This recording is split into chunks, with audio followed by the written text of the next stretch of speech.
Doctor Pinaki ভট্টাচার্যকে নতুন করে পরিচয় করিয়ে দেওয়ার দরকার নেই। তাকে কেন্দ্র করে বাংলাদেশের রাজনীতিতে যে সমীকরণগুলো ঘটে যাচ্ছে, তাকে কেন্দ্র করে প্রশাসনে একটা সমীকরণ হয়ে যাচ্ছে। সরকারের মধ্যেও নানা রকম দ্বিধা বিভক্তি এবং রাজনৈতিক অঙ্গনে পক্ষে বলেন বিপক্ষে বলেন যাকে যে বলেন, পিনাকির এই মুহূর্তে একটা অত্যন্ত গুরুত্বপূর্ণ ভূমিকা রয়েছে। পিনাকি মূলত তার যে অভ্যুত্থান এবং উদয়, সেটা হলো শেখ হাসিনা বিরোধী যে আন্দোলন। সে আন্দোলনে মিডিয়া যুদ্ধ যারা করেছেন তাদের মধ্যে সবচেয়ে সফল হয়েছেন তিনি। মানে যুদ্ধে জয়লাভ করা বা তার কতটা কন্ট্রিবিউশন, অন্যের কতটা কন্ট্রিবিউশন, এটা বড় বিষয় নয়। বড় বিষয় হলো সফলতা, কে সফল হলো। সেক্ষেত্রে দেখা যাচ্ছে যে মানের বিচারে, গুণের বিচারে তিনি যে একটা অবস্থান তৈরি করে ফেলেছেন আজকের এই সময়টিতে, এটির সঙ্গে এই সামাজিক মাধ্যমে যাকে বলা হয় অন্য কারোরই তুলনা করা যায় না।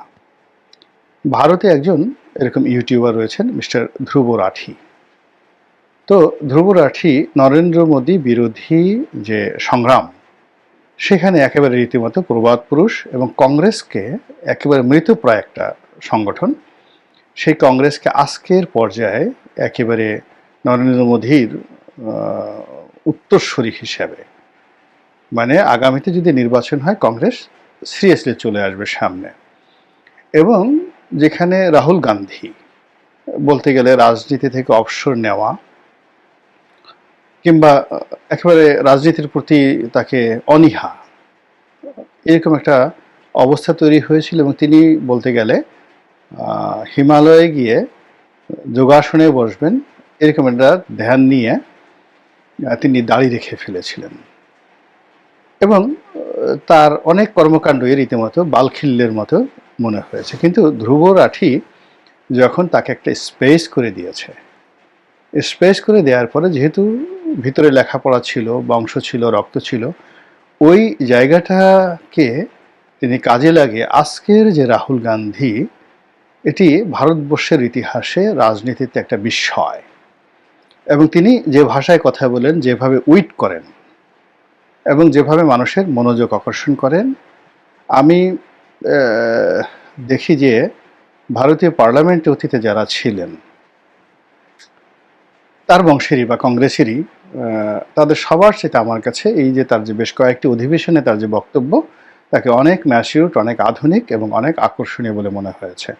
ইভেন অটল বিহারী বাজপেয়ীর চাইতেও তাকে আমার কাছে আকর্ষণীয় এই মুহূর্তে মনে হচ্ছে। এখন এই যে একজন রাহুল গান্ধী তৈরি করা, তারপর যাকে বলা হয় তার জন্য একটি স্পেস তৈরি করে দেওয়া, কংগ্রেসের রাজনীতিকে এই পর্যায়ে নিয়ে আসা এবং নরেন্দ্র মোদীকে অবদমিত করার পেছনে এক নম্বর ব্যক্তি টোটাল মিডিয়া ওয়ার্ল্ডে, সারা দুনিয়াতে ধ্রুব রাঠি। তিনি একজন ইউটিউবার। বাংলাদেশে ধ্রুব রাঠি হিসেবে নিঃসন্দেহে যদি কাউকে ধন্যবাদ দিতে হয়, এটা পিনাকিকে দিতে হবে। নেতিবাচক বলতে পারেন, ইতিবাচক বলতে পারেন, কিন্তু ধ্রুব রাঠির চাইতে পিনাকি যে সফলতা, সেটা হলো ধ্রুব রাঠি ওই ঘটনার পরে আর কখনো ভারতবর্ষে প্রভাব বিস্তার করার বা অন্য কোনো ভিডিও করে তিনি তার সেই কর্মকাণ্ড চালাননি। কিন্তু পিনাকি যেটা করেছেন সেটা হলো আওয়ামী লীগকে যে ট্যাগগুলো দিয়েছেন, যেমন পিনাকির সেই কাঁঠাল রানী, পিনাকির যে জয় বাংলা, এখন বর্তমান সরকারের সফলতার যে ব্যর্থতা, অর্থাৎ সফল না হতে পারার যে ব্যর্থতা, এটার কারণে এখন জয় বাংলা আর গালি নেই, কিংবা কাঁঠাল রানী নিয়ে মানুষের যাকে বলা হয় উচ্ছ্বাস সে আগের মতনই। কিন্তু বাস্তবতা হলো আগস্ট মাসের 5 তারিখ পর্যন্ত জয় বাংলা আর কাঁঠাল রানী এই দুটো রীতিমতো মানুষের মুখে মুখে একটা জাতীয় গালিতে পরিণত হয়ে গিয়েছিল। এবং এই যে তার যে প্রচার এবং প্রোপাগান্ডার ফলে যে ভ্যাকুমটা তৈরি হয়েছিল মানুষের মনোজগতে, মানুষের মস্তিষ্কে, এটার সঙ্গে আপনি সেফুদার গালাগালি বা অন্য কোনো ইউটিউবারের বক্তব্যকে আপনি যাকে বলা হয় তুলনা করতে পারবেন না। অর্থাৎ পিনাকির যে লেখাপড়া, তার যে এডুকেশন, তার যে গ্রাউন্ড ওয়ার্ক এবং হোম ওয়ার্ক, এটি যেভাবে সেফায়েতুল্লাহ সেফুর যারা কাস্টমার, তাদেরকেও সমানভাবে আনন্দ দিয়েছে, কিংবা অন্যান্য যে সমস্ত ইউটিউবার আছেন তাদের যে সকল কাস্টমার তাদেরকেও বিনোদন দিয়েছে। আবার একই সঙ্গে আমার যারা মানে দর্শক রয়েছেন, শ্রোতা রয়েছেন, কিংবা ধরুন আরও ঊর্ধ্বস্তরে যারা আলাপ আলোচনা করেন, ধরুন বদরুদ্দিন ওমর সাহেবের যারা লেখার ভক্ত, ঠিক সেই সমস্ত যারা মানে অডিয়েন্স রয়েছেন তারাও কিন্তু পিনাকির যে বক্তব্য তারা শুনতেন এবং শুনে ওই যে তাদের যে যতটুকু জানার, যতটুকু বোঝার, যতটুকু গ্রহণ করার ততটুকু গ্রহণ করে বাকিটুকু তারা বিনোদন হিসেবে নিয়েছেন।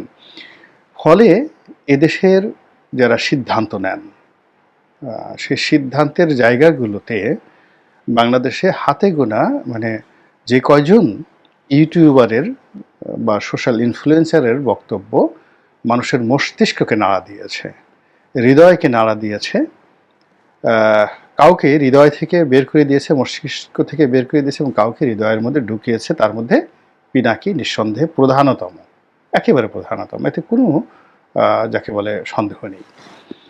এখন তিনি সেই কাজ করে আওয়ামী লীগের কে তাড়ানোর ক্ষেত্রে যে ভূমিকা পালন করেছেন, একটা ভ্যাকুম তৈরি হয়েছে, সেই ভ্যাকুমের জায়গাটা সঙ্গত কারণে বিএনপি পেয়ে যাবে পলিটিক্যাল জায়গাটা, আর যেটা ক্ষমতার যে জায়গাটা সেটা সঙ্গতের কারণে ইনুস সাহেব পেয়ে গেছেন। তো ইনুস সাহেব পাওয়ার পরে, বিএনপি পাওয়ার পরে আমি দেখলাম যে জুলাইয়ের 7-8 তারিখে আমি চিন্তা করছিলাম যে পিনাকি আসলে কি করবেন, উনি আসলে কি করবেন। পরে দেখলাম যে আমি যা ভাবছি তিনি ঠিক তাই করছেন। অর্থাৎ তিনি সরকারের সমালোচনা করছেন, ভালো কাজের প্রশংসা করছেন, মন্দ কাজের সমালোচনা করছেন, তিনি বিএনপির সমালোচনা করছেন এবং জামাতকে একটা স্পেস দিচ্ছেন, এটার পিছনে অনেক দার্শনিক যুক্তি আছে কেন তিনি স্পেস দিচ্ছেন। তিনি কি জামাতের কাছ থেকে কোনো সুযোগ সুবিধা পাচ্ছেন? অবশ্যই না, কিন্তু তিনি একটা স্পেস দিচ্ছেন। এর কারণ হলো যে এই মুহূর্তে জামাতের সাথে বিএনপির যদি যুদ্ধ হয়, একটা অসম যুদ্ধ হবে। তো কাজেই বিএনপির জন্য একটা শক্ত প্রতিদ্বন্দ্বী তৈরি করা দরকার আওয়ামী লীগের বিকল্প হিসাবে। তো পিনাকি যেটা মনে করেছেন যে ইসলামপন্থীরা যদি একত্রে হয় তাহলে বিএনপির জন্য একটা সুবিধা হবে, লাভজনক হবে। এই জন্য তিনি যে একটা কাজটা করেছেন, ইসলামপন্থীদেরকে তিনি একটা উইন্ডো দিয়েছেন এবং এই কাজ করার জন্য তিনি সহযোগী খুঁজেছেন, ইউটিউবে সহযোগী করেছেন। সেখানে আরও কনক সরোয়ার সহ আরও 2-4 জন যারা ইউটিউবার আছেন তাদের সঙ্গে, আসলে কনক সরোয়ারের সঙ্গে যায়, কিন্তু অনেক ইউটিউবার আছেন বা প্রবাসী সাংবাদিক রয়েছেন যাদের সঙ্গে তার যায় না, বা ক্ষেত্র বিশেষে অনেকের সঙ্গে যায় কিন্তু অনেকের সঙ্গে তার মতাদর্শগত একটা বিরোধ ছিল, কিন্তু তাদের অনেকের সঙ্গে তিনি সমঝোতা করার চেষ্টা করেছেন। জুলকারনাইনের সঙ্গে সমঝোতা করার চেষ্টা করেছেন, তাসনিম খলিলের সঙ্গে সমঝোতা করার চেষ্টা করেছেন, বাহাম আব্দুল সালামের সঙ্গে সমঝোতা করার চেষ্টা করেছেন, কিন্তু শেষ পর্যন্ত আসলে তার সেই সমঝোতাগুলো টিকেনি, কিন্তু কিছু কিছু জায়গাতে টিকেছে। আবার বাংলাদেশে তিনি অনেকের সঙ্গে একেবারে একটা যাকে বলে ক্লোজ রিলেশন, যেমন মাহমুদুর রহমান সাহেব আমার দেশের, তো তার সঙ্গে তিনি একেবারে একটা যাকে বলা হয় কৌশলগত সম্পর্ক স্থাপন করার চেষ্টা করেছেন, যেটি এখন পর্যন্ত অটুট রয়েছে। কিন্তু মাহমুদুর রহমান সাহেবের যে ঘনিষ্ঠ বন্ধু এবং একেবারে প্রিয় পাত্র তিনি হলেন জনাব ফরহাদ মাজহার, তাকে কিন্তু পিনাকি ছাড় দেন নাই। অর্থাৎ মাহমুদুর রহমান সাহেবের সাথে সম্পর্ক আছে কিন্তু তাকে দেননি। তো এইভাবে তিনি একটা রাজনৈতিক ব্যালেন্স তৈরি করার জন্য একটা দার্শনিক দৃষ্টিকোণ থেকে তিনি কাজ করে গেছেন এবং সেই কাজ করার পাশাপাশি আবার তিনি ইনফ্লুয়েন্সও করে গেছেন প্র্যাকটিক্যালি। কোথাও ফোন করা দরকার, কোথাও কথা বলা দরকার, যা কিছু করা দরকার এই কাজগুলো তিনি করেছেন এবং সেই কাজগুলো করতে গিয়েই তাকে সঙ্গত কারণে ক্ষমতার যে আলটিমেট যারা লোকজন রয়েছে তাদের সঙ্গে তার একটা বোঝাপড়ার দরকার ছিল। সেই বোঝাপড়াটা দুর্ভাগ্যজনক হলেও সত্যি যে ডক্টর মোহাম্মদ ইউনূসের সঙ্গে তার হয়নি, আর বিএনপির সঙ্গে তার হয়নি এবং হওয়ার কোনো সম্ভাবনা নেই। ফলে তার এই যে কর্মকাণ্ড, সেই কর্মকাণ্ডের মধ্যে তিনি যে উদ্দেশ্য নিয়ে বা যে দার্শনিকতা নিয়ে, যে চিন্তা ভাবনা নিয়ে কর্মকাণ্ডগুলো শুরু করেছিলেন, ওখানে ক্ষমতা একটা সমস্যা হয়ে যায়। ক্ষমতার অনেক লোকের সাথে তার দ্বন্দ্ব সংঘাত শুরু হয়ে যায় এবং ওটাকে আবার সামাল দেওয়ার জন্য তিনি বিকল্প একটি শক্তি গড়ে তোলেন। তার ভারত বিরোধিতা, এই সেন্টিমেন্টটাকে তিনি কাজে লাগিয়েছেন। প্রথম আলোর এবং ডেইলি স্টারের বিরুদ্ধে তিনি একটা ন্যারেটিভ দাঁড়া করায় ফেলেছেন এবং আলটিমেটলি এটা দাঁড়িয়ে গেছে। এবং একই সঙ্গে বিএনপিকে তিনি যেভাবে চেয়েছিলেন ওটা বিএনপি হয়নি। বিএনপি না হওয়ার কারণে তার কাছে যেটা মনে হয়েছে যে বিএনপিকে এই মুহূর্তে যদি আঘাত করা হয় তাহলে বিএনপি যদি টিকে থাকে ভালোভাবে টিকে থাকবে, আর যদি বিএনপির মধ্যে সেই টিকে থাকার সক্ষমতা না থাকে তাহলে ভেঙে চুরে একটা নতুন কিছু তৈরি হবে এবং সেই ক্ষেত্রে ডক্টর মোহাম্মদ ইউনূস আরও সুন্দরভাবে চালাতে পারবেন বা জামাত আরও ভালো করতে পারবেন। তো আমার কাছে মনে হচ্ছে এইভাবে সে একটা প্ল্যান এবং পরিকল্পনা করে কাজ করছেন। কিন্তু এই কাজগুলোকে করার জন্য বিএনপির পক্ষ থেকে যে ধরনের কোঅপারেশন হওয়া উচিত ছিল সেটা বিএনপি এখনো পর্যন্ত বুঝতে পারেনি। একজন ধ্রুব রাঠি, একজন ইউটিউবার বা একজন ইনফ্লুয়েন্সার কিংবা একজন লেখক যারা লেখে তাদের সামাজিক গুরুত্ব কতটুকু, এটা সাধারণত আমাদের যারা ক্ষমতাধর রাজনীতিবিদরা এটা বিপদে না পড়লে তারা বুঝতে পারে না, অনেকে মৃত্যু পর্যন্ত বুঝতে পারে না। এর কারণ হলো আপনি যখন কথা বলছেন তখন আপনার পঞ্চ ইন্দ্রিয় বাহ্যিক এটার উপর যে প্রভাব বিস্তার করছে আপনার বক্তব্য, এবং একটু পরে আপনি ভুলে যাবেন। কিন্তু লেখা, যদি কোনো লেখক আপনাকে একটা লেখা লেখে সেটা দেখা গেল ৫,০০০ বছর পরেও আপনার বংশধরদের প্রতি, আপনার অনুসারীদের প্রতি সেটার একটা প্রতিক্রিয়া রয়ে যায়। তো যার জন্য কখনোই কোনো ক্ষমতাধর ব্যক্তি তারা কোনো দার্শনিককে এবং কোনো লেখককে, কোনো জ্ঞানী গুণীকে কখনো শত্রু বানায়নি। দ্বিতীয়ত যাদের সামাজিক ইনফ্লুয়েন্স রয়েছে, যেমন এখন পিনাকি রয়েছে, কিন্তু একটা সময় আজকে ১০ বছর আগে পিনাকিদের মতো লোক ছিল না। তখন আহমদ ছাপার মতো লোক ছিলেন, তখন সিরাজুল ইসলাম চৌধুরী সাহেবের মতো লোক ছিলেন, আহমদ শরীফের সাহেবের মতো লোকজন ছিলেন, যাদের বুদ্ধিবৃত্তিক লেভেলে প্রচণ্ড রকম প্রভাব ছিল।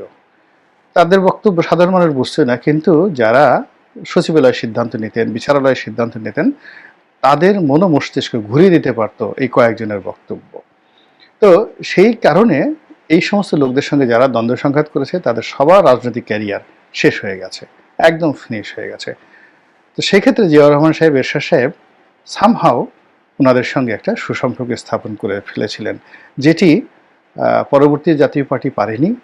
আবার এখন বিএনপি সেই জিনিসটি একদম পারছে না।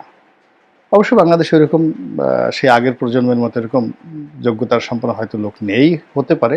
সামহাও নানা কারণে কি হচ্ছে যে বিএনপির সঙ্গে তার একটা দূরত্ব তৈরি হয়ে গেছে। আর খোলামেলা যদি আমি বলি যে একটা মানুষ, সব মানুষই কিন্তু ধন্যবাদ চায়, সব মানুষ কৃতজ্ঞতা চায়, স্বয়ং আল্লাহই তো চায়। আল্লাহ রাসূল স্বয়ং বলেছেন আম্মা বিনিয়ামতে রব্বিকা ফাহাদ্দিস, যে আপনার প্রতি যে নিয়ামত দেওয়া হয়েছে তার জন্য আপনি শুকরগুজার করুন। এখন বিএনপি যে একটা ব্রিদিং স্পেস পেয়েছে, বিএনপি যে ক্ষমতা পেয়েছে, ক্ষমতায় যাওয়ার যে স্বপ্ন দেখছে, তার যে একটা সুযোগ সুবিধা হয়েছে, এটা তো আসলে সত্যিকার অর্থে বিএনপি যে সমস্ত লোক এখন সুযোগ সুবিধা পাচ্ছে, সেটা আমলাতন্ত্রের সচিবরা হোক, তাদের কারণে তো তারা পায়নি। পুলিশের যেই লোকগুলো বড় বড় পদে আছে তাদের কারণে তো তারা সুযোগ পায়নি। কিংবা বিএনপির যিনি প্রধানমন্ত্রী হতে চান, রাষ্ট্রপতি হতে চান, মন্ত্রী হতে চান, এমপি হতে চান, মানে গত ১৫ বছর তো তারা যে কর্মকাণ্ডগুলো করেছেন, অনেক দুঃখ কষ্ট করেছেন, কিন্তু তারা তো সফল হতে পারেননি।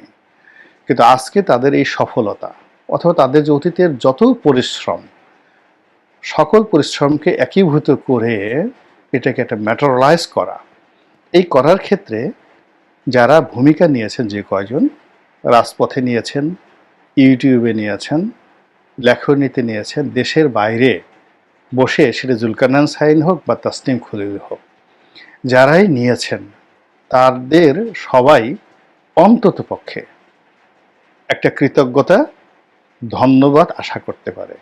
কিন্তু আমার জানা মতে এখন পর্যন্ত সেই ধন্যবাদ পৌঁছানো হয়নি, কৃতজ্ঞতা প্রকাশ করা হয়নি, এবং সেই কারণে প্রায় সব ক্ষেত্রে যারা উপকারী ছিল, প্রায় সব উপকারী এখন তারা মানে রীতিমতো বিএনপির পেছনে লেগেছে।